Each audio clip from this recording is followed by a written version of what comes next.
The hospital ward was unusually quiet that afternoon, the kind of silence that makes you feel like something's about to happen. The fluorescent lights buzzed faintly overhead, and the only sounds were the occasional beeping of monitors and the soft shuffle of footsteps on polished floors. Nurse Emily had just finished checking the vitals of a patient down the hall when she walked into room 217. It was supposed to be a routine checkup, nothing out of the ordinary. But the moment she stepped through the door, something stopped her in her tracks. Lying on the hospital bed was an elderly woman, Miss Loretta.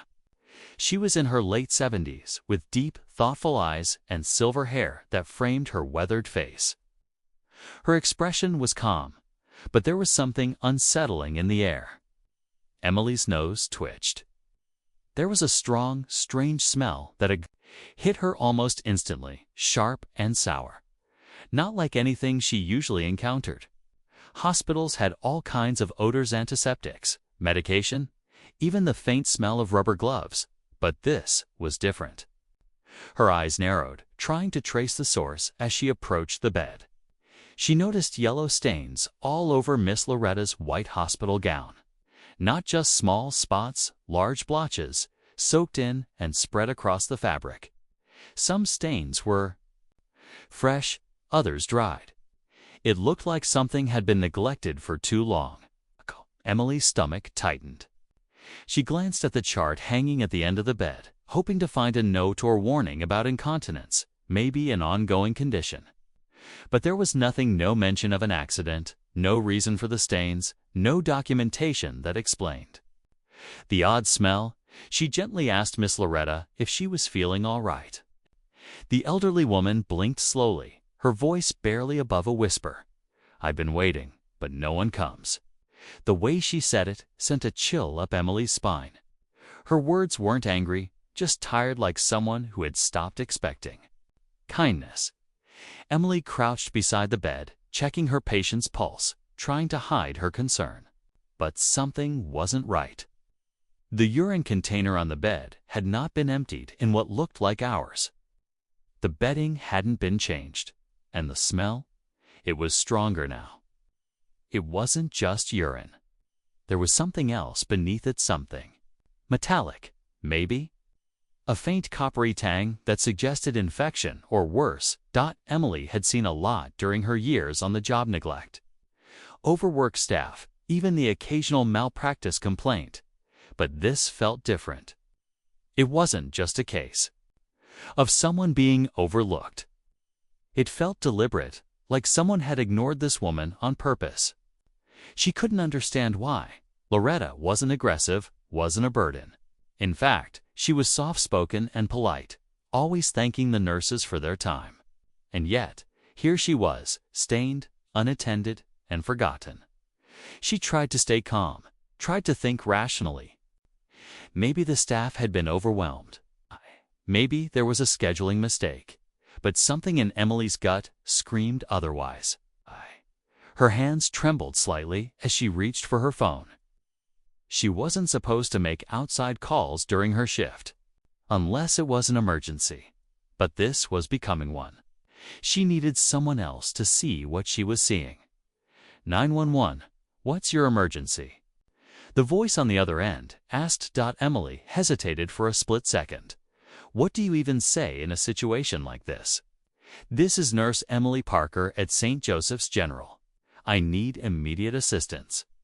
I believe a patient may be the victim of medical neglect, possibly something more. There was a pause. The dispatcher responded quickly, taking down the details, promising to send help right away.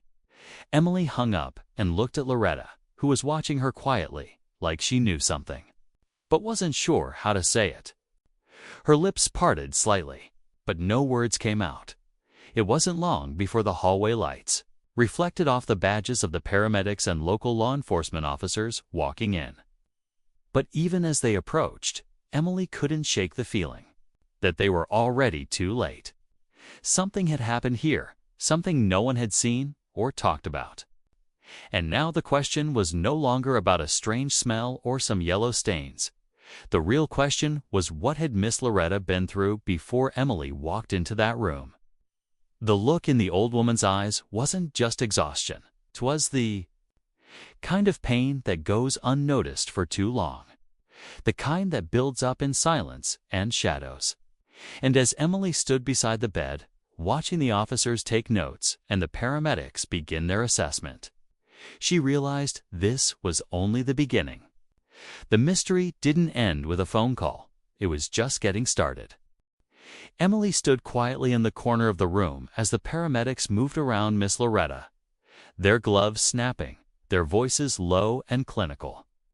One of them glanced at Emily briefly, giving a small nod of acknowledgement, but not saying much else. The officers were already speaking to a nurse from the previous shift outside in the hallway. Emily could hear murmurs, fragments of sentences like, "I didn't see anything unusual, and she was fine during rounds." But the more they spoke, the more it sounded like no one had really been paying attention. Miss Loretta sat upright still, silent as ever, her gaze now fixed on the ceiling. Her eyes didn't blink much. She didn't ask why there were emergency responders in her room. She didn't ask what was going on. It was as if she'd stopped expecting answers a long time ago. Emily couldn't shake the feeling that Loretta had been quietly suffering unnoticed. For far too long, Emily leaned closer to one of the paramedics and whispered, "Do you see the bruising on her arms? Look at her skin around the wrists." He paused and gently rolled up Loretta's sleeve. Sure enough, faint purplish marks stood out against her aged skin and even, almost like pressure marks, or maybe even grip marks. His face shifted slightly, but he didn't say anything out loud. He simply nodded and continued his exam. The strange smell lingered in the room. It wasn't just about hygiene or negligence anymore. Emily kept thinking back to the first time she met Loretta a week ago. She had been brought in for dehydration and mild confusions, something not too uncommon in elderly patients. But there was something in the notes that now struck her differently. Loretta had been transferred from a private facility. One line in her chart, barely noticeable, said no family contact, refused to provide next of kin. At the time, Emily didn't think much of it, but now it felt like a red flag she had overlooked back in the hallway. Nurse Diana from the night shift was defending herself. "I did my rounds." She was asleep. "Everything looked fine," she repeated. But her voice cracked a little as she said it. Detective Harris, a calm but sharp-eyed woman in her 40s, stepped into the room. She introduced herself to Emily with a firm handshake and a low, even tone. "I'm just here to understand what happened, not to point fingers," she said.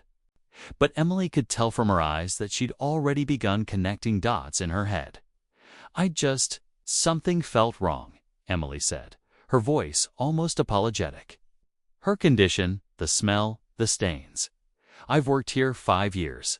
I know when something's off." She looked abandoned. Harris nodded. "And no one checked her vitals since yesterday?"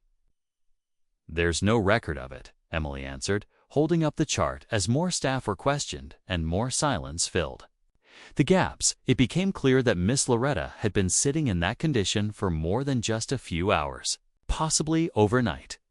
The idea made Emily's chest ache. How had everyone missed it? Or worse, how had some chosen to ignore it? Emily finally turned back to Loretta and gently took her hand.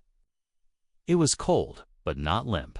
There was still strength in her grip, even if her spirit felt worn thin. "Miss Loretta," she said softly, "I want to help, but I need to understand what's going on." Loretta blinked slowly. Then her eyes locked onto Emily's with quiet focus. "They told me not to speak," she whispered. Emily felt a chill crawl up her neck. "Who told you that?" The old woman didn't respond. Her hand trembled slightly, and she looked toward the door like she was afraid someone might be listening. Emily leaned in closer, but didn't push further. She knew trust would take time, especially if Loretta had been warned or threatened before. Back at the nurse's station, Someone pulled up old notes from Loretta's previous facility. The digital records were patchy, some missing entirely. But what did show up raised even more concern. Over the past year, she had been transferred between 3 different care homes, each time for vague reasons. Patient requested transfer, facility unable to meet patient's needs, family intervention. But there were no listed family members. One note from 6 months ago stood out. Patient claims belongings were taken. Staff reports confusion. Emily stared at the screen. It didn't sit right. Elderly patients with no family were often overlooked. People assumed memory loss or confusion and dismissed what might have actually been warning signs. What if Loretta had been trying to say something all along? As night fell, the hospital floor dimmed. The staff tried to return to routine, but whispers filled the corridors. People were talking. Some were scared, others were defensive. But everyone was watching room 217 now. Emily stayed late. She couldn't shake the image of Loretta's stained gown, or the fear in her voice when she said she'd been told not to speak. She started piecing things together, each note, each transfer, each missing family contact. Something was wrong. Someone had slipped through the cracks. And maybe someone else wanted to keep it that way. At around 10 p.m., just as Emily was about to clock out, a janitor passed her quietly and nodded toward room 217. "You might want to check in on her. I heard her crying." Emily rushed back, heart pounding. She entered the room and found Loretta sitting upright again, this time with tears streaking down her cheeks. Emily sat on the edge of the bed and took her hand once more. "Miss Loretta, I'm listening now," she said gently. "No one's going to hurt you, but I need you to help me understand." Loretta's lips parted. She looked toward the window, like she was gathering her thoughts, her chest rising and falling slowly. "They left me there," she said, her voice breaking. "Back at the last place, I told them I was cold, and no one came. I woke up in a room with no sheets. I think someone was watching me, but they said I was imagining things." Emily's blood ran cold. "Do you know who it was?" she asked. Loretta only shook her head, more tears falling. That was when the door creaked open slightly. A shadow crossed the hallway light, and a figure stood just beyond the frame. Not a doctor, not a nurse. Just someone watching. Emily turned sharply, but when she stepped into the hallway, the figure was gone. The hospital suddenly didn't feel as safe as it used to. Emily stood frozen in the hallway, eyes scanning the quiet corridor. The figure was gone, but the chill it left behind stayed with her. She walked back into room 217, trying to mask the unease on her face. Miss Loretta hadn't noticed she was staring at the blanket pulled tightly around her, rocking ever so slightly. Emily gently closed the door, as if shutting out the fear that had slipped in. Back at the nurse's station, Detective Harris was reviewing the logs from the last few days. She was quiet, but sharp, flipping through the digital records with trained eyes. "Too many gaps," she murmured. "It's like someone went out of their way to erase her trail." Emily sat down across from her, lowering her voice. "I think someone's been moving her around to keep her quiet. From place to place, just enough to avoid attention." Harris looked up, her expression unreadable. "And the question is, why?" The deeper they looked, the stranger it became. There was a man listed as Loretta's legal guardian from nearly 2 years ago.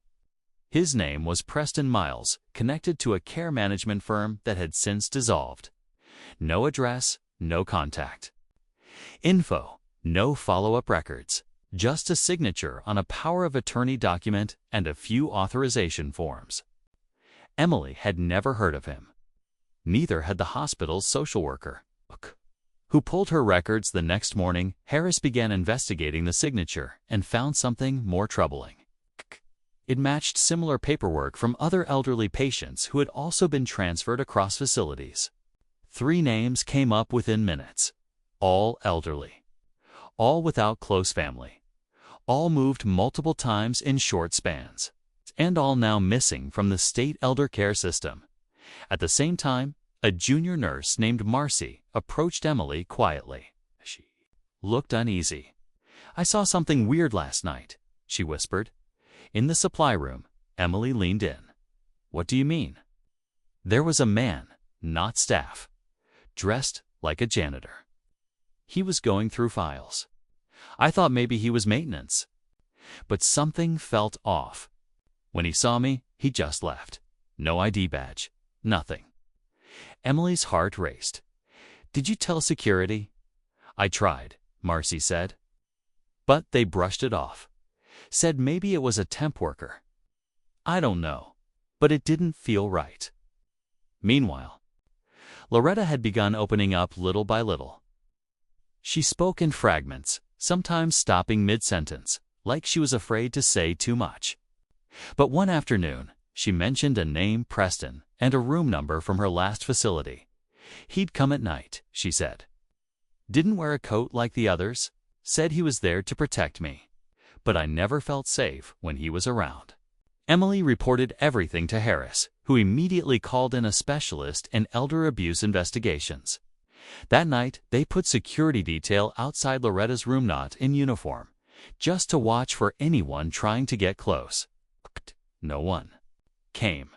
Still, Emily couldn't shake the feeling they were being watched. Some of the files in the system were being accessed remotely, records flagged as viewed, but not by anyone on staff.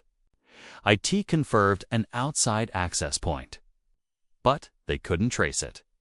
Back on the medical floor, another patient had a fall during the night. Nothing serious, but it drew attention to a gap in staffing. A few staff members had called out Sequan. Of them had received an anonymous text saying, "Stay out of 217. It wasn't a coincidence. Tension among the nurses grew. Rumors started to spread. Some whispered about a network taking advantage of elderly patients with no families, transferring them between private care homes, forging documents, accessing their pensions and benefits. Quietly, Emily started looking into Loretta's financial records, or what little she could access. Her bank account had regular withdrawals every month, money being siphoned into a company that didn't match any of her care expenses. The bank statements were tied to a shell corporation registered to a vacant building in another city. Someone had been moving Loretta's money for over a year. The social worker was stunned. We're talking about elder exploitation on a level that's hard to trace. They keep the patients alive just enough to keep the money flowing. Then they vanish. And Loretta wasn't the only one. Meanwhile, a new patient was brought into the warden, older man named Mr. Howard. Seemed normal at first, but Emily recognized the same signature on his intake forms. She checked his chart and saw a familiar pattern: recent transfer, no family, vague symptoms, no clear diagnosis. And when she went to speak with him, he seemed confused, like someone had kept him sedated for too long. The pieces were clicking together, but it was dangerous. Emily knew someone inside the system was making this happen. Someone who had access, someone who had power. When she brought her suspicions to the hospital director, he warned her to be careful. "You don't know who's involved," he said. "Things like this, they go deeper than you think." But it was too late to back out. Emily was in it now. One evening, as she was walking to her car, she noticed someone following her. Just a silhouette at first kept a distance, then disappeared when she turned around. She drove home with her heart in her throat. Her phone rang. That night, and when she picked up, there was nothing on the line. Just silence. Then a click dot at the hospital. Loretta had another episode. She woke up screaming, saying someone had been in her room. But no cameras caught anything. No one reported seeing anything. And the urine container that Emily had replaced earlier was gone. The fear was spreading. Staff who had worked the night shift were asking to be reassigned. One nurse quit without notice. Another found her locker rifled through. Files started disappearing from the station. And every time someone got close to the truth, something strange happened to push them back. Emily was more determined than ever. Whatever was happening, whoever was behind it, they had underestimated her. She wasn't going to let Loretta become another silent name in a forgotten file. But time was running out, and someone out there knew she was getting closer. Emily barely slept. Every time she closed her eyes, she saw Loretta's face, tired, silent, holding back something that was eating away at her. The hospital had become a place of shadows. Even the familiar buzz of machines and shuffling of nurses felt heavier now. People avoided room 217 unless they had to go in. And even when they didn't linger. Whispers of threats, strange calls, and disappearing files were now part of the daily routine. But Emily wasn't about to let the fear swallow her. Detective Harris returned 2 days later, this time with someone from the state health department. They were serious now. The evidence Emily and a few trusted staff members had gathered pointed to a system-wide exploitation scheme, more than just one patient, more than just one facility. Loretta, it seemed, was the only person left alive who might be able to connect all the dots. But the problem was, someone else knew that too. That same night, a hallway camera outside room 217. Cut out for 7 minutes. Security claimed it was a power issue. Emily didn't believe it. She pulled the backup hallway footage from the nurse's station on her break, a system most didn't even know existed. The angle wasn't great, but it caught just enough. A man, unfamiliar face, partially obscured by a surgical mask and cap slipped into Loretta's room at 3:12 a.m. He stayed for just over 5 minutes. Then he walked out calmly, blending in with the cleaning crew. Emily's hands shook as she replayed the footage again and again. She rushed to Loretta's room. The old woman was asleep, but something was off. Her four had been changed, replaced with a different bag. Emily checked the label. It didn't match what had been charted. She called for help. A doctor was paged, and they tested the fluid. It was saline, but not hospital issue. Someone had tampered with it. Loretta could have been poisoned or sedated. They didn't know yet what she had been given, or if it had even taken effect. All Emily knew was that someone had walked in, fully intending to silence her for good. Word spread fast. Harris had the footage isolated. The image was blurry, but there was something strange about the way the man moved, like he knew the hospital's layout well. Like he knew exactly where the cameras were and how long he had before someone noticed. This wasn't just a random intruder. This was someone who had done this before. Meanwhile, Emily dug deeper into the name Preston Miles. With the help of a social worker, she traced one of the shell companies tied to Loretta's account to an address on the outskirts of town. It was an old, run-down building once registered as a care supply vendor, but it had no current listings, no employees, no active license. She brought the information to Harris, who nodded grimly. "We've seen this before," she said. "Fake businesses laundering stolen benefits. They take over guardianship of isolated patients and drain them slowly money, property, anything with value." Loretta had spoken one more name that afternoon. Darla. Emily asked around. A retired nurse named Darla had worked at Loretta's previous care facility. She'd left suddenly. No formal resignation. No one knew where she'd gone.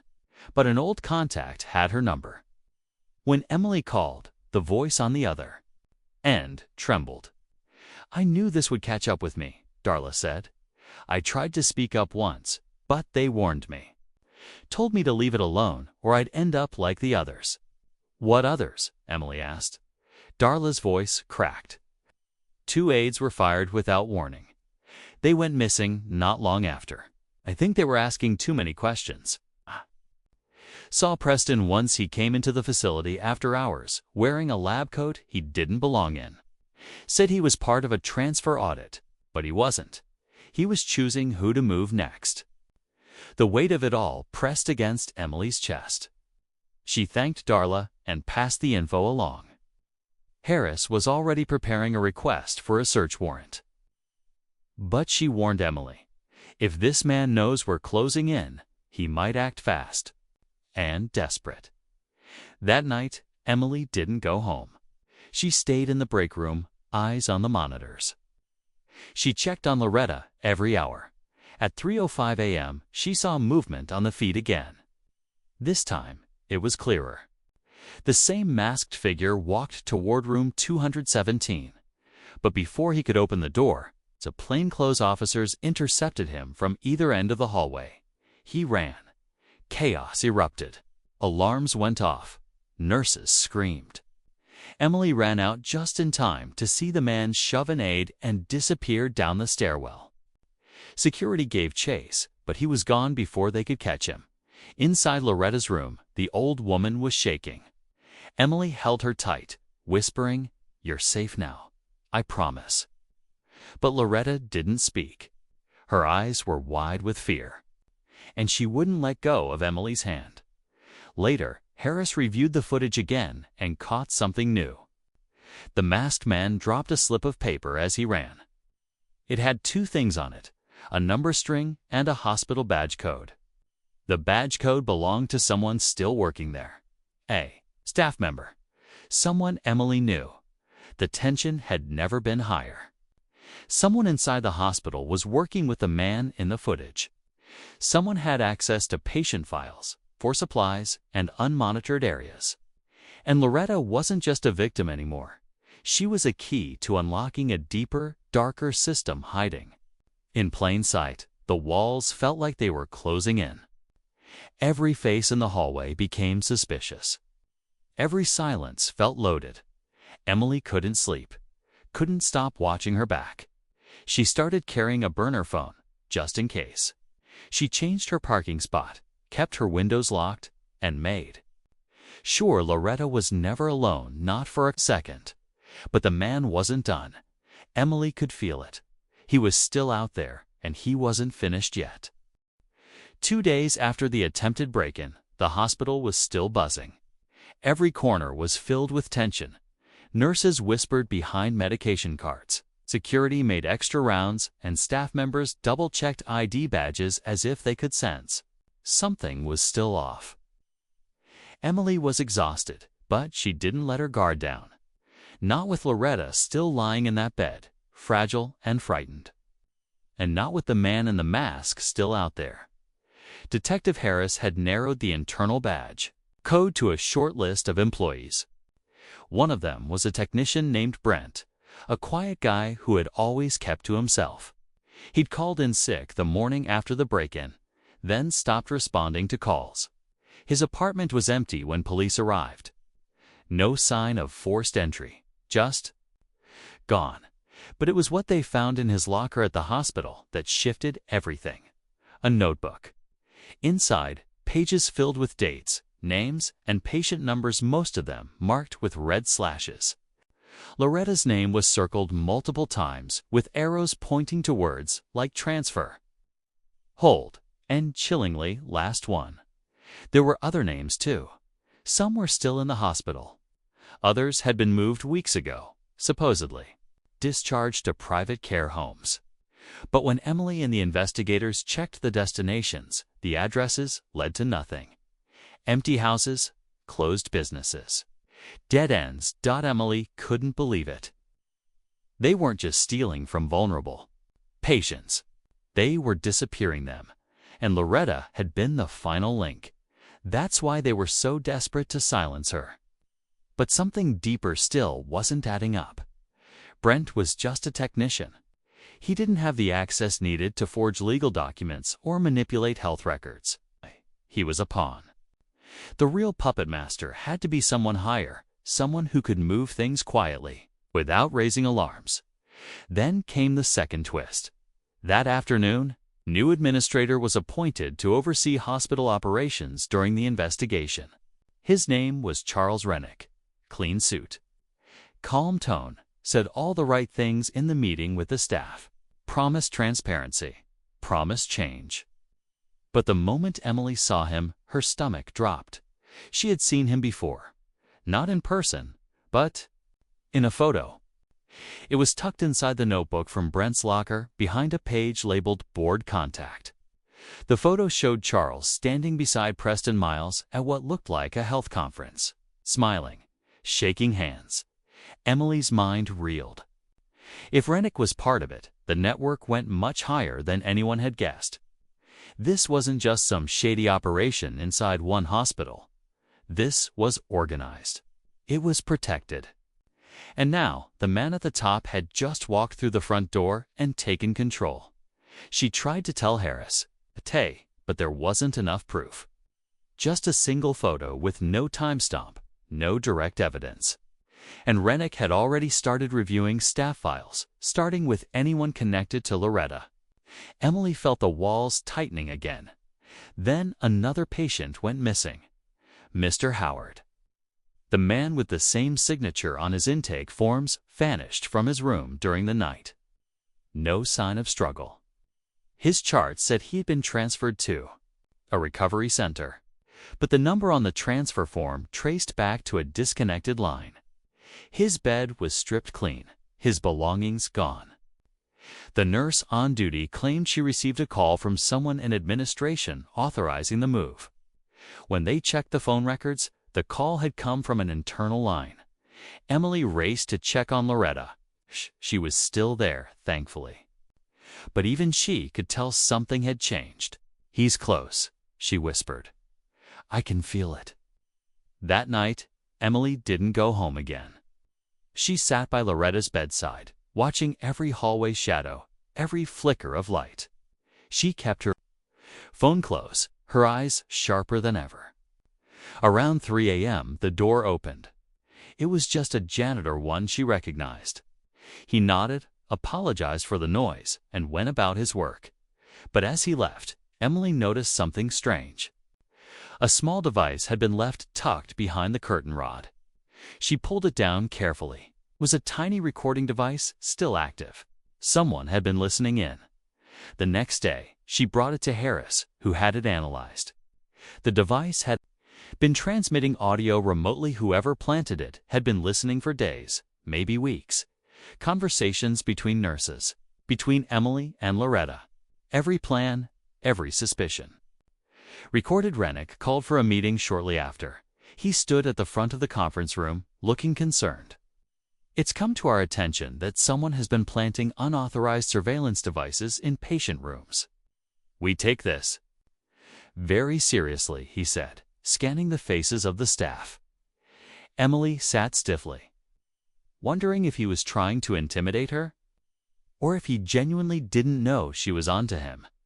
Harris sat 2 rows back, stone-faced. She was watching too. Then Rennick said something that made the room go cold. "To keep things safe, we'll be temporarily reassigning certain staff from sensitive cases starting today." Emily's name was on the list. They were pushing her out, trying to isolate her, trying to take Loretta away while no one was watching. But Emily wasn't going quietly. She made a call on her break this time to a local investigative journalist she'd worked with once before. She shared everything. The forged documents, the missing patients, the notebook, the connections, the surveillance. The journalist listened in silence.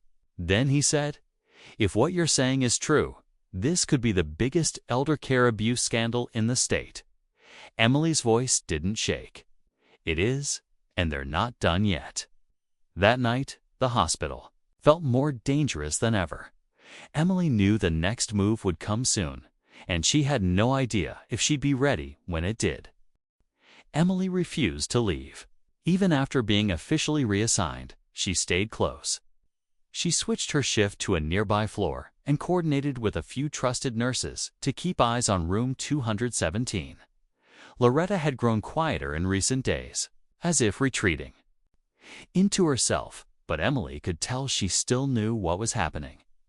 There was a certain look in her eyes, a flicker of fear, but also something else. Something like trust, like she was holding on, waiting for Emily to finish what she started. That night, the journalist Emily had called released the first part of the story. It aired during the late news. Whistleblower nurse exposes alleged elder exploitation ring in local hospital. Faces were blurred, names were kept out, but the evidence was damning documents. Patient records, transfer discrepancies. And most shocking of all, the hidden audio device found in Loretta's room. The hospital director tried to issue a calm statement, but the damage was done. By morning, investigators were flooding the building. Rooms were searched. Staff were questioned. Computers were locked. Rennick was nowhere to be found. Detective Harris, now backed by a full task force, took over Room 217's security. Emily, despite official orders, was allowed to stay with Loretta during the chaos. She was sitting by her bed, holding her hand, when Loretta spoke again, this time with more strength than before. "You have to go to the basement," she said softly. "He used to take papers down there, the ones with all our names." Emily didn't hesitate.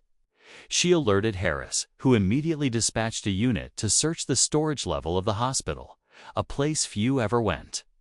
It was mostly old equipment and file cabinets, the lights dim and flickering from years of neglect.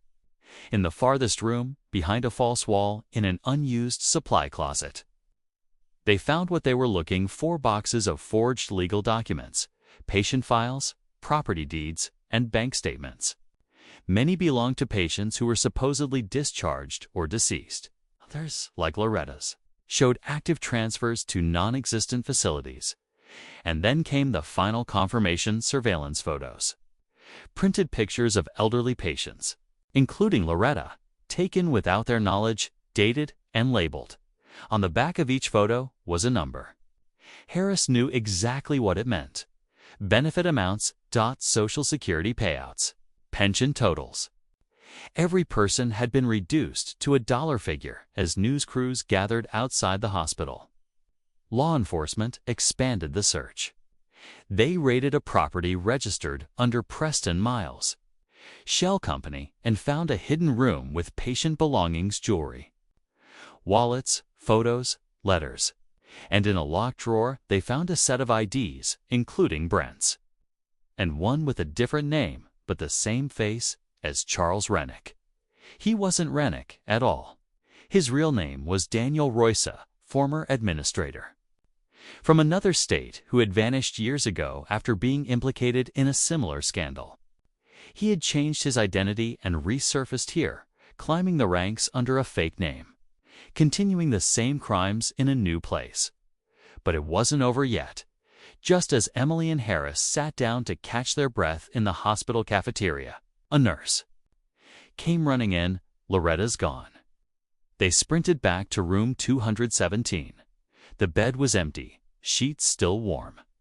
A side door had been left open. Security hadn't seen anyone leave. Cameras were somehow down again. Panic surged through Emily's chest. It didn't make sense. The entire building was under lockdown. How could she have just vanished?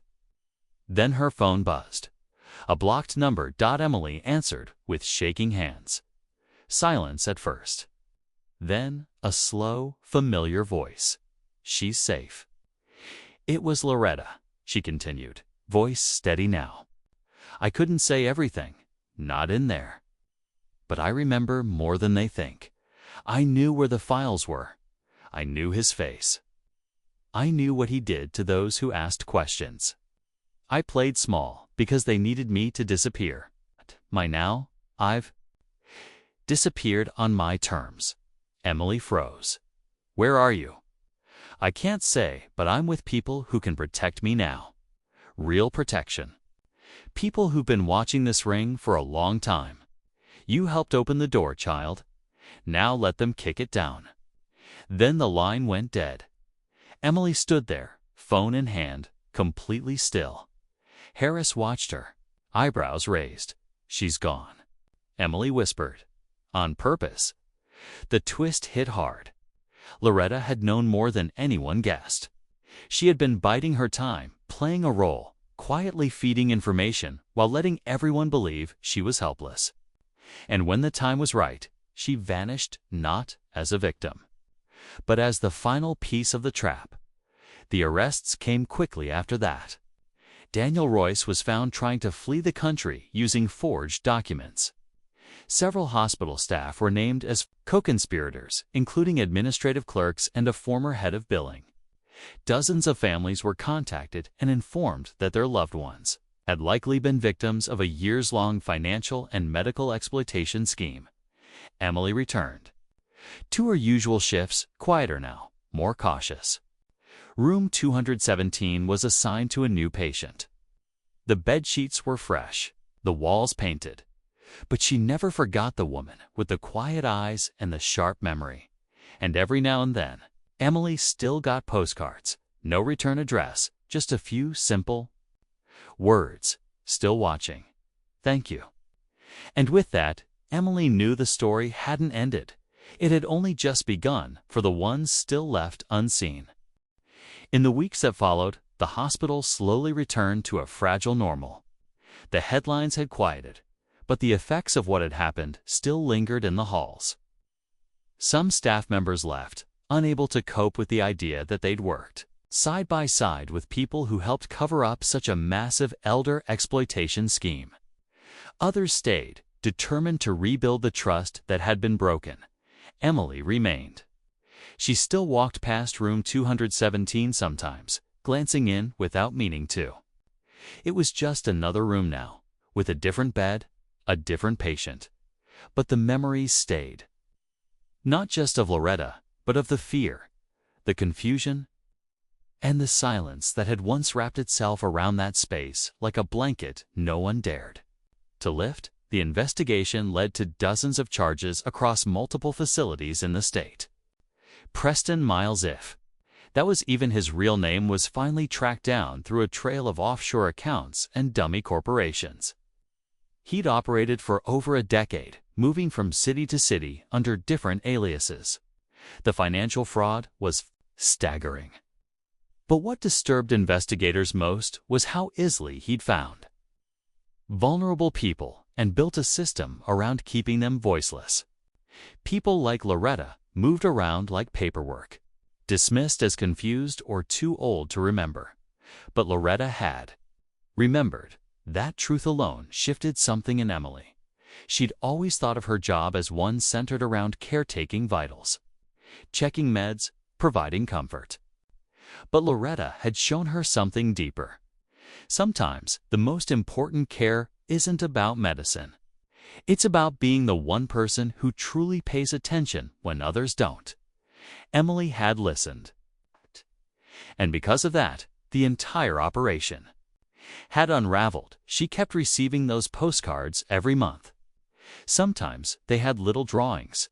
Other times they were just plain cards with notes, like "The birds are singing today" or "Found a place with sunflowers." Always handwritten, always signed with a small L. She never told anyone where they came from. Part of her believed that even if she tried to trace them, she wouldn't find anything.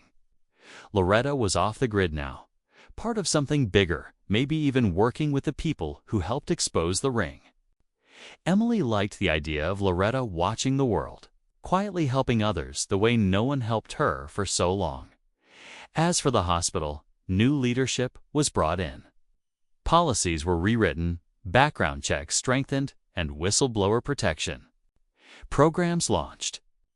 One surprising change was the creation of a patient advocate role, someone assigned to long-term patients without family, meant to ensure they had a voice no matter what. Emily applied for it, and she got the position.